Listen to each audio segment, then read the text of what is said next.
Salut les copains, il fait super moche, il pleut, tout ça.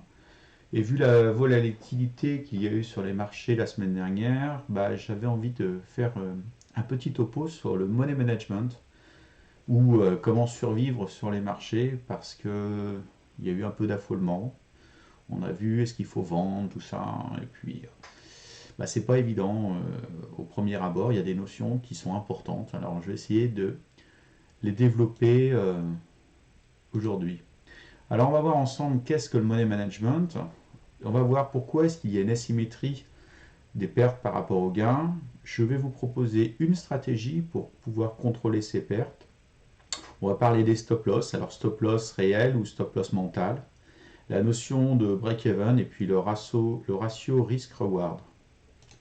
Alors le money management, donc littéralement c'est la gestion de l'argent, mais pour nous en trading ça correspond à une stratégie qu'on va mettre en place qui permet par la gestion du risque de perte de protéger son outil de travail, c'est-à-dire son capital. Parce qu'un trader sans capital, c'est un trader mort. La notion d'asymétrie des pertes et gains, qu'est-ce que ça veut dire ça? Ça veut dire que quand il y a une perte, il faut une hausse supérieure à la perte préalable pour pouvoir reconstituer un capital. C'est-à-dire que si vous avez une baisse de 10%, et le jour d'après une hausse de 10%, et ben en net, tout ça, ça vous fait une perte de 1%. On prend un exemple, vous avez un capital de 100. Une perte de 10%, ça vous amène votre capital à 90. Le lendemain, vous avez un gain de 10%, et ben ça vous le ramène à 99 et non pas à 100. Et là, dans le petit tableau de droite, on a les gains qu'il faut réaliser pour compenser une perte. Si vous avez fait une perte de 1%, il faut faire 1,01% de gain. Si vous avez une perte de 2%, 2,04, 3, 3,09, 5, 5,26, 10, 11,5, là ça va encore, mais si vous avez une perte de 20%, derrière il vous faut faire 25% de gain pour reconstituer le capital.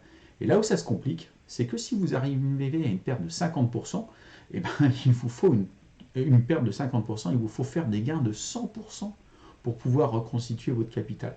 Réfléchissez bien à ça, parce qu'en fin de compte, les gains sont toujours plus compliqués à, à reconquérir que d'avoir une perte. C'est quelque chose qui est mathématique. Alors, la stratégie de protection du capital, ça veut dire quoi? Ça veut dire qu'à tout moment, vous devez connaître la perte maximum potentielle. C'est-à-dire qu'il va falloir maîtriser la perte maximale par ligne de trade et aussi maîtriser la perte totale possible. Alors ça va être possible par mise en place de stop loss. Les stop loss, c'est des niveaux auxquels la position va être clôturée. Alors, je vous propose là un exemple de stratégie. Je vous dis bien un exemple parce qu'il y a autant de stratégies de money management que de traders. Tout ça, ça va être lié à votre capacité à encaisser des pertes ou pas, à votre mindset, à votre capacité à trader, à accepter le drawdown. Le drawdown, c'est la perte à un moment donné sur le capital. Il y a des gens qui vont être à l'aise avec une perte de 20%, d'autres qui, passer 10% de capital, vont vouloir tout vendre et passer à autre chose parce que ça va être intolérable. Donc pour déterminer votre capacité à encaisser les pertes, c'est simple, hein. C'est quand la nuit vous vous réveillez, c'est plus bon. C'est-à-dire que vous êtes allé trop loin. Donc là, je vais vous proposer une stratégie qui repose sur deux piliers. Un risque maximum de perte de 1% par ligne de trade et un risque maximum sur le portefeuille de 14%. Globalement, ça, par exemple, alors je pris des chiffres ronds, si on a un portefeuille de 10 000 euros, on va se dire, moi j'accepte une perte maximum de 100 euros par ligne. Et sur mon capital de 10 000 euros, je ne veux pas risquer à un moment donné plus de 14%, soit 1400 euros. Donc la conséquence de tout ça, c'est qu'on va mettre en place une stratégie qui va nous permettre d'avoir au maximum 14 trades simultanés à risque. Alors, on se retrouve tout de suite sur les graphiques pour mettre ça en pratique.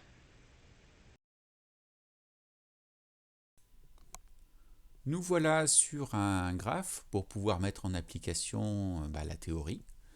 j'ai sélectionné pour vous CRTO, un titre qui a un potentiel sur lequel une stratégie pourrait s'appliquer. On a un titre qui est sorti d'un canal descendant avec un PVT qui croît, un RSI qui approche les 60, un MACD qui est au-dessus du signal et qui approche les 0, une petite entrée de volume acheteur.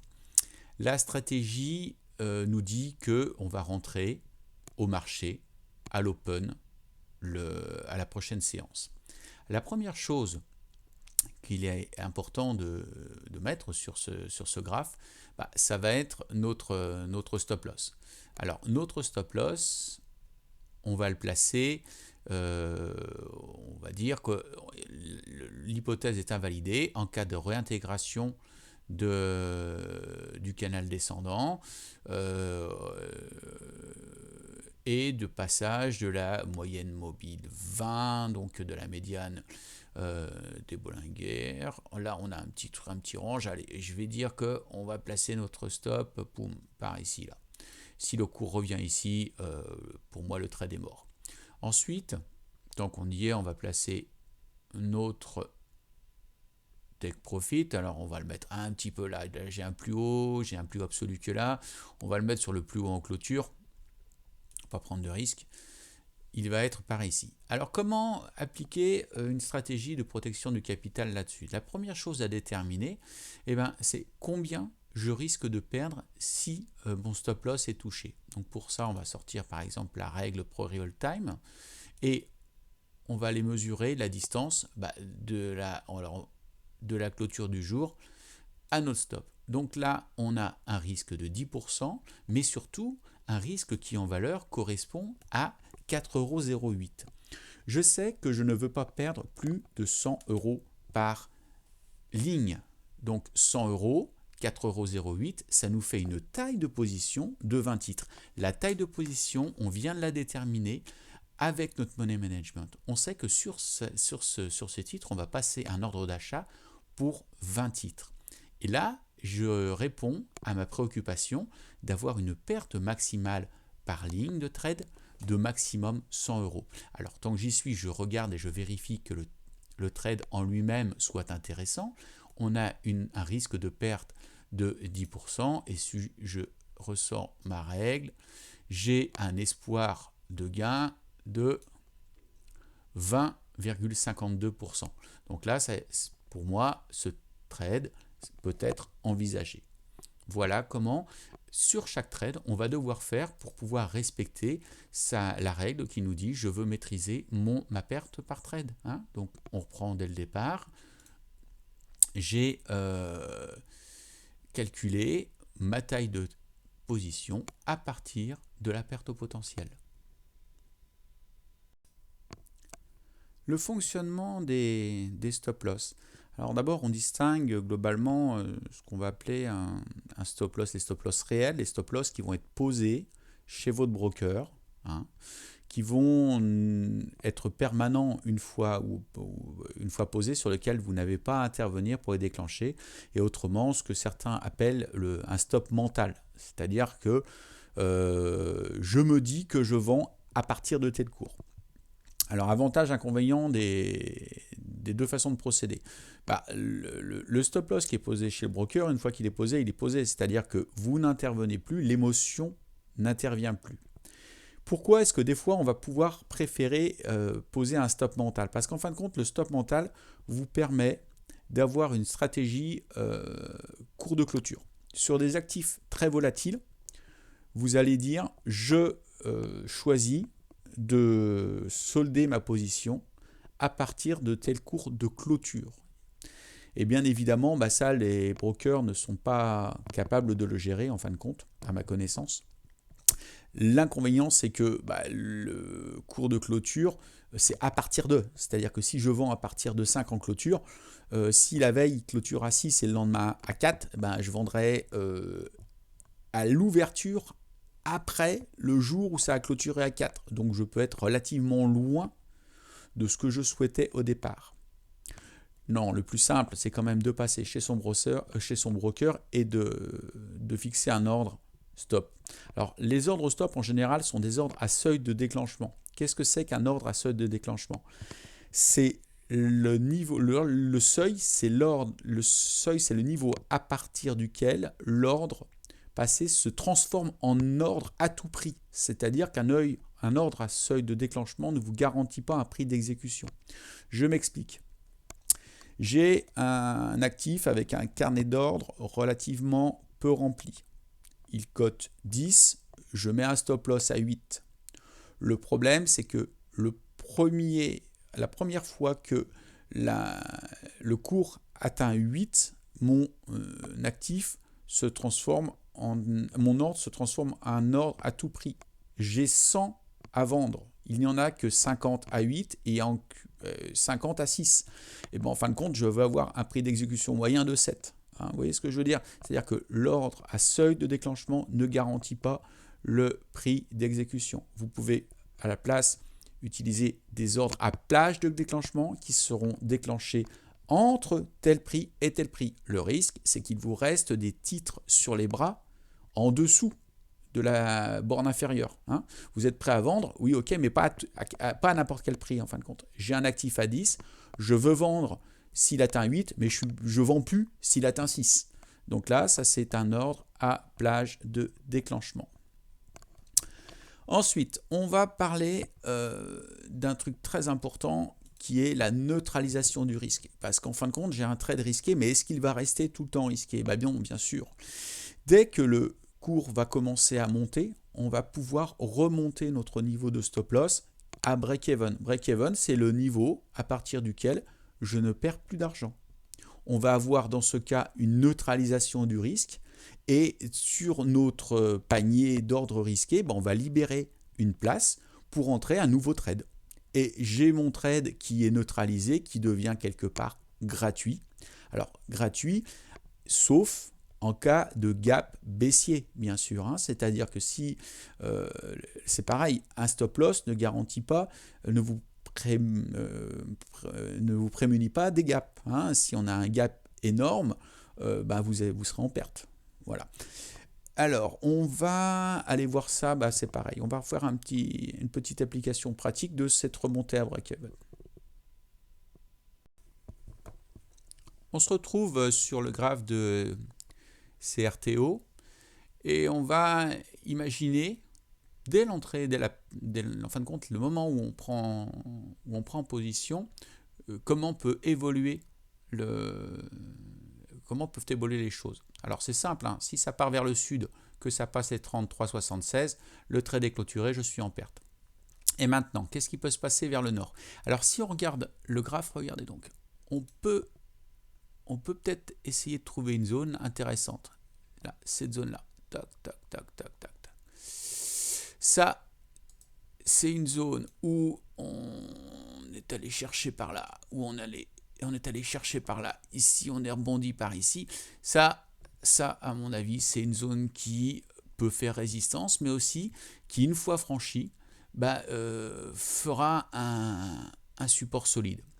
Donc, la stratégie de remonter à break-even, c'est quoi? C'est que à la prochaine clôture, au-dessus de cette zone-là, je vais pouvoir remonter mon stop, hop, à mon niveau d'achat. C'est-à-dire que ça peut se faire très rapidement. Là, à partir du moment où les zones sont identifiées, alors c'est important, c'est pareil, placer des stops, c'est pas n'importe où. Choisir une remontée de stop, c'est par rapport à un événement particulier. Là, j'ai une zone que je juge importante. Si jamais j'ai une bougie qui clôture, hop là, j'ai déplacé ça. Qui clôture vraiment, il ne faut pas qu'elle soit affleurante, mais j'ai une bougie POF, voilà, qui est là, et là, elle a passé cette zone-là. Là, je vais passer à break-even, c'est-à-dire que je remonte mon stop au-dessus de mon cours d'achat, et puis mon trade est neutralisé. Voilà ce que veut dire passer à break-even. C'est tout simple. Alors, on peut inclure ou pas les frais de transaction. On peut se donner de la marge ou pas.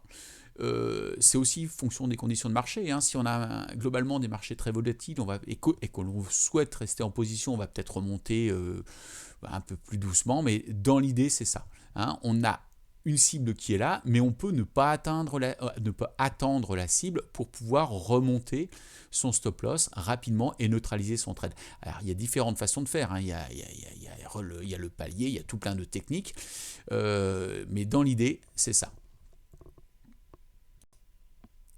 Pour parler du risk-reward, nous sommes passés sur la plateforme TradingView, parce que TradingView a un outil sympa, intéressant, qui nous donne directement les différentes informations. Donc on a placé le niveau d'entrée arbitrairement au niveau de clôture de la séance clôturée. Il y a des techniques pour maîtriser le niveau d'entrée, on pourra en parler. On a placé le niveau de stop et on a placé le niveau de take profit. Et là, directement, on a un outil qui nous permet de voir les données. Donc j'ai rentré les données qu'on avait déterminées tout à l'heure, c'est-à-dire une taille de compte de 10 000 USD et puis un risque de 1%. D'accord ? Il a repris comme prix d'entrée la clôture précédente. Et là, directement, ça nous donne le pourcentage de la cible.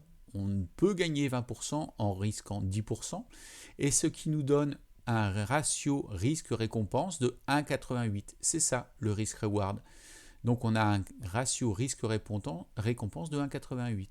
Il nous donne aussi accessoirement la quantité de titres possible et puis le montant une fois la position débouclée. C'est-à-dire que si on va au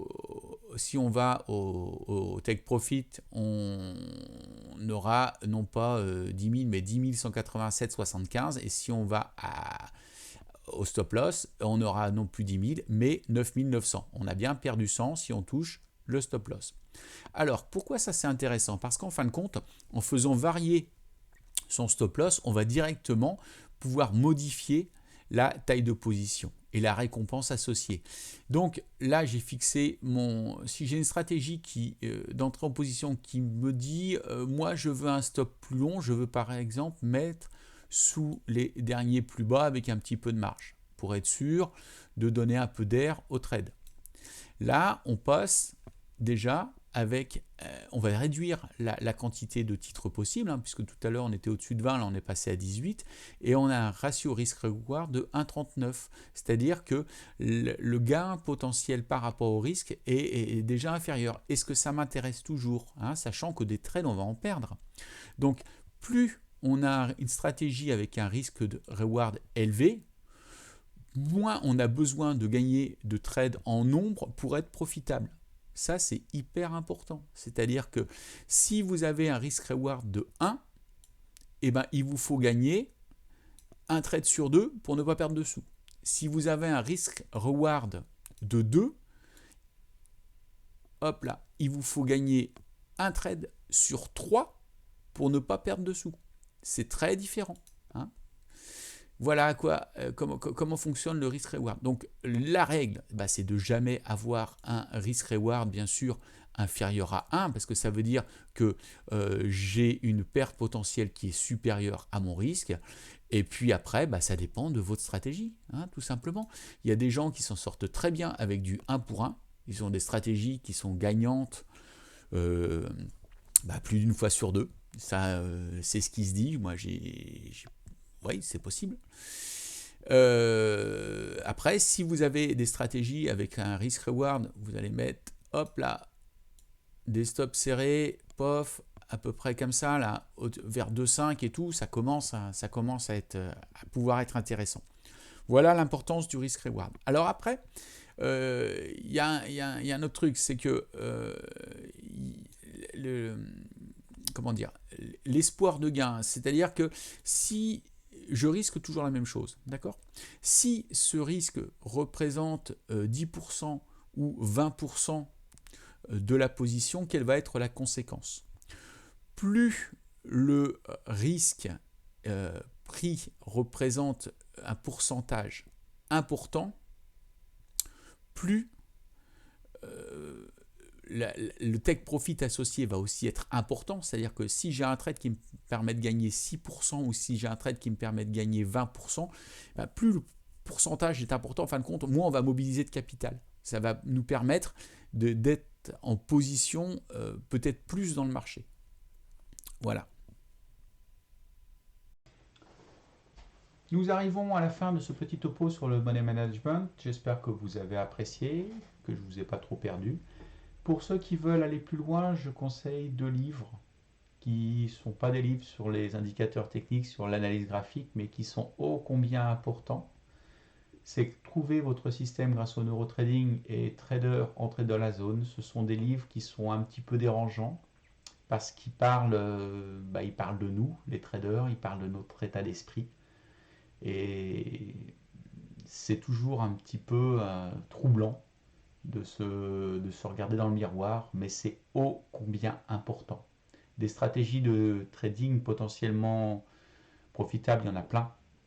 Ce qui est important, c'est de trouver la sienne. Et pour ça, il faut essayer au moins de réfléchir sur son propre comportement, sur sa façon de fonctionner. C'est ce qui permet de trouver, de trouver sa voie. Donc voilà les 2 bouquins que je vous conseille. Ça va un petit peu plus loin que le money management, ça commence à parler mindset et c'est ô combien important. Allez, bonne fin de journée à tous.